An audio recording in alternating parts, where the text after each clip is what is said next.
Today, I have 10 more horror movies I hope you've never seen.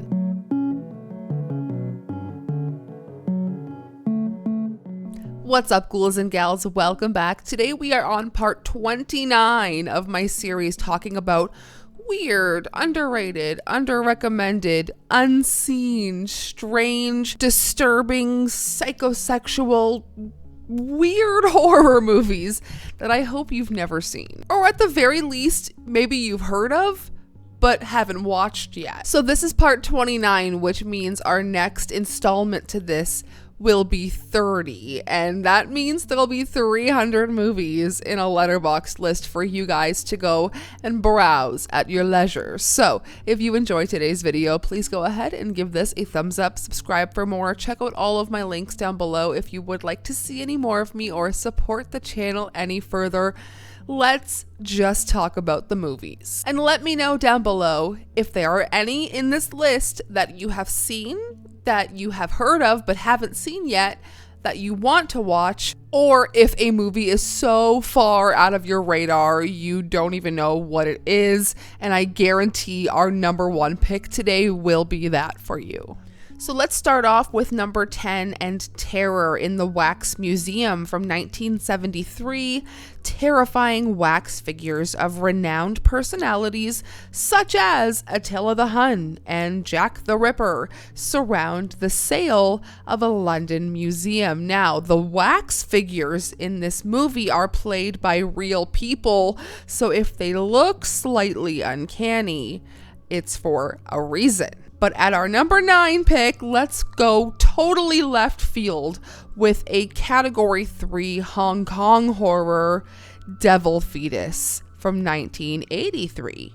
After a couple purchases an antique vase at a market, the woman is possessed by a demonic creature, and 12 years later, the demon returns to possess the woman's nephew so he can wreak more havoc. Category 3 horror is its own beast, and I think I'll make that a podcast episode theme one day. But up next is Blood Moon from 1990. A serial killer is loose at an all-girls school where he strangles girls with a piece of barbed wire. When this was released theatrically in Australia, it included a William Castle-inspired fright break, a short intermission where audience members are given a chance to walk a yellow line to the exit if they were too scared. It was nicknamed the Chicken Walk. Let me know if any of you have ever walked out of a horror movie because you were too scared. Not because you didn't like it, but because you were too scared. Serena Neal, if you guys watch her channel, recently walked out of Obsession as soon as she saw the cat. That was like 2 minutes in, girl. Anyways, back to it. Moving on to number 7, Girlhouse from 2014. In an attempt to make some extra money while away at college, Kylie moves into a house that streams content to an X-rated website. After a deranged fan hacks into the site and finds the house's location, she finds herself in a fight for her life. Now, this is the definition of late night schlock, so if it's up your alley, put it on your list. So up next at number 6, we have The Raven from 1963, a Roger Corman classic where a magician who has been turned into a raven turns to a former sorcerer for help.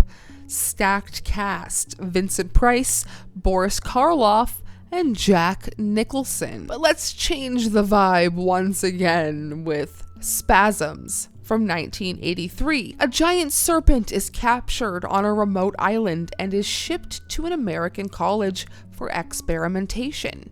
And the production ran out of money before shooting even finished, and the ending was padded with flashback sequences to finish the film. So if that feels a little weird, that's why. So our next 2 picks, unfortunately, and I didn't even realize this, when I make these lists, whenever I hear a movie that I think you guys have never heard of, whenever I come across one, I just continuously put it into a list and split it up into like lists of 10.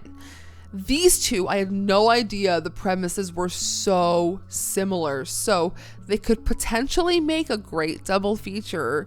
So let's start off with 2017's Psychopaths. An executed serial killer, an escaped mental patient, a beautiful seductress, a crazed stranger, and a masked murderer unleash blood-soaked chaos over the course of one night. This one also has a great cast, with Ashley Bell from The Last Exorcism, Jeremy Gardner from Blue Ruin, Sam Zimmerman, who was the head of Shudder for a point, Larry Fessenden, one of my favorite directors, Matt Mercer, Graham Skipper, and Joe Begos, who frequently work together. They are all in this movie, and I think that is so fantastic, directed by Mickey Keating. But unfortunately, this movie came after our next pick, the Funhouse Massacre from 2015. They share striking similarities. The Funhouse Massacre, where 6 of the world's scariest psychopaths escape from a local asylum and proceed to unleash terror on the unsuspecting crowd of a Halloween funhouse. Now, this one does have a fun cast as well, featuring Robert Englund and Clint Howard. You can find this one free on Tubi, and this movie was filmed at Land of Illusion Haunted Scream Park outside of Middletown, Ohio.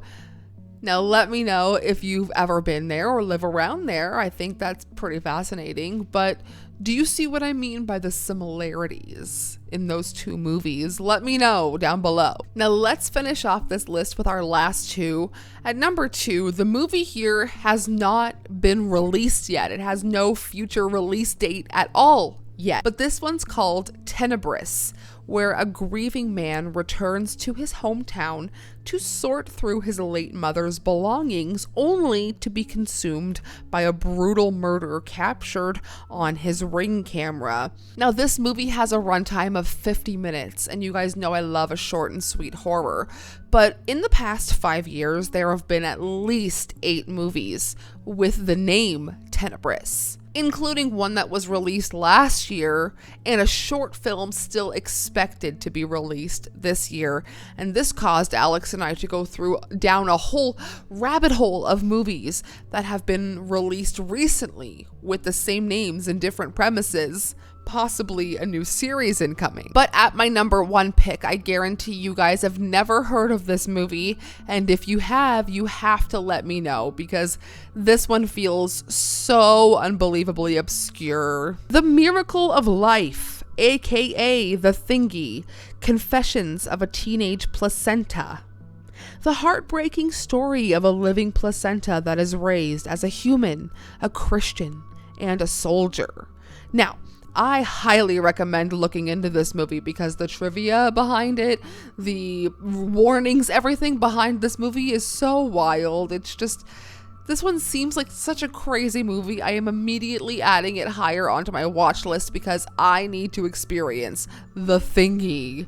You know, like, it just, the reviews are out of this world. Either they are a half a star or they are a 5-star.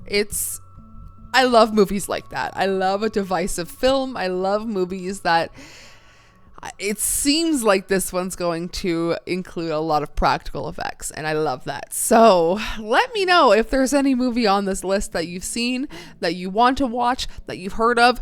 Let me know if there's something you've never heard of and you definitely want to check out, like The Thingy. So I will see you guys in my next video. Thank you so much for watching. Next video will be a podcast episode on one of my favorite body horror movies of all time. And then we have a special guest joining me for our next movie review. So I will see you guys very soon. Sayonara, spooky fam.